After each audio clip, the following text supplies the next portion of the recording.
boy Chris. It's your boy Chris. It's another amazing episode. Right now, I'm basically riding up the 405 and everything, and I just actually had an interesting conversation with a gentleman who's essentially trying to do business with me. And essentially, if you guys do not know who I am, Financipation, as I said earlier, I teach you essentially how to become financially literate and how to build generational wealth. By trade, I am a mechanical engineer, and I always talk about the importance on this channel about how you have to set yourself up for future success, whether it's you learning a trade going the blue collar route, or in my case, the white collar route, because I'm a mechanical engineer, and I kind of drifted in between both worlds because I was in the construction industry for a very long time. And I always talk about the importance everybody on this channel about how a lot of content creators, they kind of belittle the importance of getting a good education. And they do that because they point to the fact that the Bill Gates of the world supposedly didn't go to college, Elon Musk of the world supposedly taught himself how to become an engineer. Mark Zuckerberg famously dropped out of, I believe it was Harvard and things like that. So there's a lot of people that want to belittle the importance of getting a good education. And I have just honestly flat out never abided by that concept for a variety of reasons. First off, as an engineer myself, as a mechanical engineer myself, I look purely at statistics. According to a study that was done in the 1990s by the individual who wrote the book, The Millionaire Next Door, roughly 85 to 90% of all of American millionaires have a bachelor's degree. So roughly 8 out of 10 or roughly 9 out of 10 of all of America's millionaires have a bachelor's degree. That means they went to college. That means nearly 90% of all Americans who are currently millionaires in the United States of America, and right now there are 22 millionaires, 1 out of every 11 Americans are that's in the United States of America is a millionaire. That means very clearly that there is something to going to college. Additionally, another thing I kind of constantly see from like the Robert Kiyosaki's of the world, to some extent the Dave Ramsey's of the world, and people like that, is that they kind of belittle the importance of getting an education because they say about 90% of college is either regurgitating information and or it's outdated information. And I don't necessarily agree with that either because at the end of the day, getting a quality education, whether once again it's blue collar, learning the trades, or whether it's white collar, it basically shows that A, you can get the discipline to start something and to finish it, but B, more importantly, it means that you can learn. And because you can learn engineering, because you can learn how to be a teacher, because you can learn how to be a nurse, because you can learn how to be a lawyer, because you can learn how to be a psychologist, that skill set you can apply to other areas of your life. So, for instance, as I said earlier, I'm a mechanical engineer. I have had job offers in the construction industry. I've had job offers in the work for the federal government. I've had job offers to work as a forensic deposition engineer. I've had job offers to work for law firms. I've had job offers to start my own engineering firm. I've had job offers to work with other engineers. Right now, I'm actually coming from a meeting with a client, and we were kind of just discussing different ways we can do business. He's a civil engineer. I'm a mechanical engineer, and we were discussing different ways that we can do business. And the reason why we were doing that is because when the gentleman looked me up, he said, Chris, based off of your skill set and your credentials, I think we can make a lot of money together. And the skill sets he was talking about, in addition to my technical knowledge, just kind of my people skills, he was talking about the credentials that are literally behind my name: EIT, MBA, CMI, CQM, Certified Mechanical Inspector, Lead AP, Lead BD plus C. These are all certifications that I've worked over the years to get. And I always tell my listeners, the people who want to do one-on-one sessions with me, that education, I don't care how you look at it, it may not quote unquote raise your ceiling, but it absolutely raises your floor. And if it raises your floor, the ability for you to go much higher is significantly higher, particularly if you are black or brown or you are a minority, period. So I always push back on this idea that school is not important. And by school, once again, I'm talking about whether it's learning a trade and getting the certifications so you can get put on bigger, better, more challenging, and more lucrative jobs, or going the white collar route and getting a master's degree, or possibly getting that PhD, or possibly getting those 16-week certifications that allow you to make more money. So I always push back on the concept when people say school is not important, education is not important, because it's flat out not true. Another thing I like about it as well is that, as I said earlier, when you learn a skill set to learn, you can put that to so many other different areas of your life. Literally, I had this civil engineer call me out of the blue and say, I don't know you, but I want to do business with you. I'm sending you a proposal right now. Review this and let me see what you know. I reviewed it, and the guy instantly said, okay, we're going to either grab wings, grab a beer, we're going to basically have lunch, something. We're going to meet up the next time you are in the area because I want to sit down with you, and we're going to discuss different ways that we can have a contract, different types of businesses that we can start. And this is literally out of the blue. This guy looked me up on LinkedIn. And I've also, and conveniently, also when I also was down in this particular area as well, I had another individual who I worked with over a decade ago who actually started his own engineering firm. And as a result of that, hi Stephanie, how are you? Hey,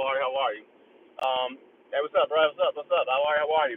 And I also had another individual reach out to me as well about different business ventures that he wants to do and start with me. So that's why I say, everybody, there are a lot of useless college majors out here, but there are a lot of ones that are actually really, really good. And never let anyone try to belittle the importance of getting a good education, okay? Another thing, too, I want to harp on as well, because a lot of guys right now, just because of all the civil unrest in Los Angeles, a lot of the other issues that are kind of going on in regards to terrorists and stuff like that, in regards to trade wars and all that kind of stuff, a lot of people right now are kind of freaking out about what to do in regards to how to build their generational wealth and money and stuff like that. And it once again gets back to the reason why I am a very big proponent of educating yourself and putting yourself in the best possible situation to succeed. So right now, I personally believe, and I hope that I'm wrong about this, but I personally believe that based off of what's kind of going on with the trade wars, the tariffs, and things like that, I think we are absolutely headed towards a recession. I'm just going to cut right to the chase. I truly believe that. I hope I'm wrong, but because if we are headed towards a recession, the most vulnerable communities, black, white, Hispanic, Arab, Asian, everything in the United States are going to be hit the hardest. That's how it is in all recessions and all depressions. That's why I hope that I'm wrong, but I don't think I am. And as a result of that, everybody, you have to put yourself in the best possible situation. Handsome. I appreciate it. Yeah, you got to put yourself in the best possible situation to succeed. And once again, having an academic pedigree sets you atop the others. And I've noticed that just in my own personal career, because I literally have had about at least 40 different recruiters reach out to me across finance, across engineering, across construction, and across law, basically asking, can I come work for them, and across the federal government, so I'll say five, asking, can I basically bring my excellence to their company. This is in addition to what I'm doing with Financipation, being an entrepreneur, and obviously driving to and from different business ventures and things like that. So it goes back to my original point. Having a quality education, particularly in a recession or upcoming depression, because I do unfortunately believe we're probably headed to like a 2008 style meltdown unless things drastically change in the United States of America. That's what we're looking at. I hope I'm wrong, but I don't think that I'm going to be. So by having that good academic pedigree, whether it's white collar or blue collar, you set yourself apart. Because at the end of the day, cream typically does rise to the top, and even if you quote unquote get fired or laid off, and I've seen this in my own life, you are the ones that people are calling, essentially saying, we want your exit. It's kind of like being that really, really pretty girl with a banging body and a great personality when you get dumped by your boyfriend. You're always going to have options. It's kind of like being that tall, athletic guy who takes care of your body. You have a lot of money. If your girl leaves you, you're going to have options. It's the same way, everybody, in regards to having your credentials, your work ethic, and your people skills in order. And in regards to a lot of the stuff that's kind of going on right now, I just want you guys to do what I always tell you to do in regards to from the financial perspective. My personal opinion, old man. I try to take care of my body a little bit, everything. I look significantly younger. No one can ever guess my age. That's a blessing. Black don't crack and beige don't age. But from the financial perspective and everything, everybody, a lot of people are kind of just terrified right now about what's going on in regards to America has lost roughly 14 trillion with the T dollars in their respective 401ks. I was talking to my wife. I actually lost 10% of my 401k balance since the new administration came in office. And America has lost collectively as a country over $14 trillion in our Roth IRAs, our HSA accounts, our brokerage accounts, and our retirement accounts. So what should you be doing right now? You should be doing the same thing you should have been doing before this recession, which is having a 3 to 6 month emergency fund. And right now, they try to bump up to like a 9 to 12 month emergency fund. You should be spending less money than you make, and you should be trying to identify different ways to build wealth and to bring in more money. I am a very big proponent of Uber Eats. I am a very big proponent of ride sharing. I am a very big proponent of trying to do consulting on the side to figure out different ways to bring additional income, and taking full advantage of the gig economy. To all my husbands and wives that are out there, there's nothing wrong with having a Uber Eats night on Saturday night, and then around 1:30 or 2 o'clock, take it back to the crib, do your thing as a husband and wife, and then the next morning doing it again, and doing that for a couple of weekends a month. I'm not saying you do it every weekend, but doing that a couple weekends a month, that's going to bring in an extra $800 to $1,000 every week that you can put towards your emergency fund. So in the event that when you or your partner gets laid off, it's going to allow you to essentially make more money. You also in the United States of America, we live in the greatest country in the world, and I truly believe this in regards to building wealth. So you can always write a book. By the way, if you do want to go to college for free and figure out how to figure out to pay for college, make it affordable, I obtained over $300,000 to get my engineering degree, and I detail that in my book, Scholarships, the Golden Road to Free Money that can be purchased on Amazon. So go check it out, okay? You'll love it, I promise you. I basically walk you how I went to undergrad for free. But in the United States of America, as I said earlier, This is the greatest country in the world when it comes to building generational wealth, which is the reason why 1 out of every 11 Americans is a millionaire. Outside the UAE, we have the highest per capita amount of millionaires based on our people density of any modernized country in the world. So we also for the most also have the highest income disparity. So that means we have a bunch of millionaires and a bunch of very poor people. My advice to everybody is try to become a millionaire, become the upper class. It gives you better options dating, it gives you better options from a familial standpoint, it gives you better options mentally, it gives you better health care. So if you in the United States of America, do everything you possibly can to become that 1%, become that millionaire. Okay. So in the United States of America, we have lived in the greatest country in the history of the world in regards to building wealth. You can always write a book. You can always start a business. You can always get another certification. You can always go back to college and get another degree. You can get another lucrative degree in science, technology, engineering, math, healthcare, law, or finance. Those are 21st century degrees that have the lowest unemployment and the highest starting salary. And you can always learn a trade. Right now, one of the jobs that I just left and everything, they literally had on a board $90,000 starting salary for an electrician, no experience. All you had to do essentially was call the number. They will pay for you to go to trade school and teach you on the job. And as a result of that, a year from now, you'll be making over $90,000. I know electricians that have been in the game for 2 years, they make over $150,000. I know elevator operators with over 3 years in the game that make over $400,000. And they did this not learning, and they did this not getting any student loan debt. So the United States of America, everybody, yes, it has issues. I'm a minority. Believe me, I've had all the interactions that all minorities have about what's wrong with this country, from corporate America to the police. I get it, everybody, but the United States of America, this is the greatest country in the world when it comes to building wealth. So because of that, figure out your different avenues to build wealth. I stated very clearly, my wife and I have done Uber and Uber Eats multiple times in the past, multiple months and everything, when we needed extra cash. I've been very upfront about it. I've written books. I've been very upfront about it. I have started business. I've been very upfront about it. I am an entrepreneur. I've been very upfront about it. Corporate America, I got to essentially run right below the C-suite status, and when I saw that I was not getting promoted the way I should have, I went somewhere else. I've been very upfront about the fact that in corporate you're gonna have your kickbacks, you're gonna get fired, you're gonna get laid off, you're gonna get furloughed. But you know what? You keep moving forward and you keep building that wealth.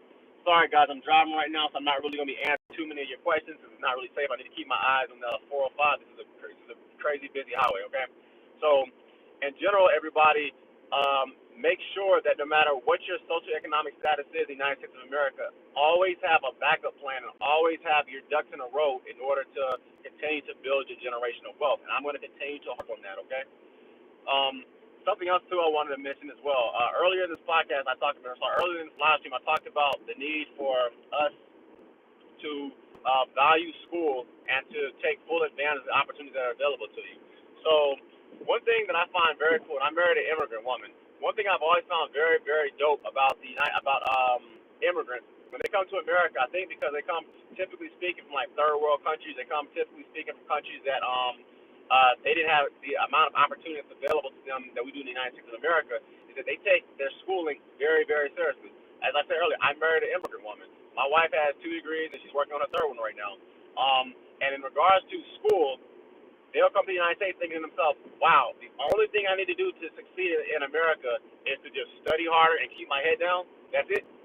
That's the only thing I need in order to get more education, in order to get more certification. And I see this as well as my blue-collar electricians, my blue-collar Latino steam workers, my blue-collar electricians, my blue-collar steam fitters, my HVAC startup technicians. These are immigrants from like Latin America, from Africa, from India, a few are from China, a lot of them are from the Caribbean. And they say, in order for me to basically go from making $60,000 as a steam fitter to making $90,000 as a steam fitter, all I have to do is take this 6-week course, get certified, and then at that point I'm making $90,000. In order to go from making $90,000 to $150,000, all I need to do is get this 6-month certification, and at that point I'm making $150K. That's the way immigrants, that's the way these Latino, these African, these Indian foremen that I've worked with in the past, that's how they think about the United States of America in regards to making more money. And the thing about it, everybody is in every career field. You can apply that to engineering. You can apply that to being a steam fitter. You can apply that to being a carpenter, a plumber. You can apply it to every facet of your life. So despite how dark a lot of times seems in America, and right now I ain't quite crazy. I got a lot of boys and friends on the West Coast, a lot of friends, people in those parts of the country and everything like that. So believe me, I feel the struggle. I understand exactly the fears that they're coming from. I see it all the time here on the East Coast as well. But in this country, everybody, there are so many different ways that you can kind of go about positioning you and your family to succeed, regardless of what's going on in the White House. Okay, and that's what I want you to focus on. And one thing, and one make sure that academically you are as prepared as, and by as prepared as humanly possible, say, okay, where is the industry going? Where is the world going? Where is my particular industry going? What certifications can I get? What college degrees do I potentially need to get? What construction certifications do I need to get? What businesses can I start? Because as long as you are thinking in that direction, everyone, you are always going to be employed. As I said earlier, I literally just had an individual call me who's never met me before, and he's like, Chris, I love that writing and the design that you did for my business. When is the next time you're going to be in town? Because I want to meet you in person. Let's start doing some business together. I also just had an individual call me and say, there's a $500 million federal project that's coming up. I want you to be my senior commissioning agent and my senior quality control engineer on this particular job because of your mechanical engineering pedigree. And this is literally off gate. So the guy says, when do